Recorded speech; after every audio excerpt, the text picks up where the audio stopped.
Look what rolled down the truck. Let me tell you, this is a 2003 Suzuki Intruder Volusia 800. The bike was not in running condition.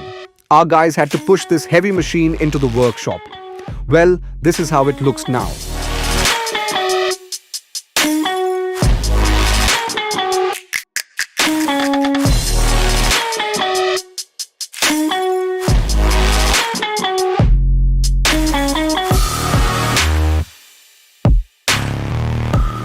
This bike has come to us for restoration. Before we start that, we need to get its engine running first.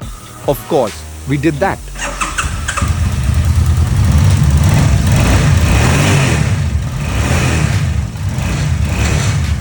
To know what happens next, you know what to do. Follow. Kives Customs.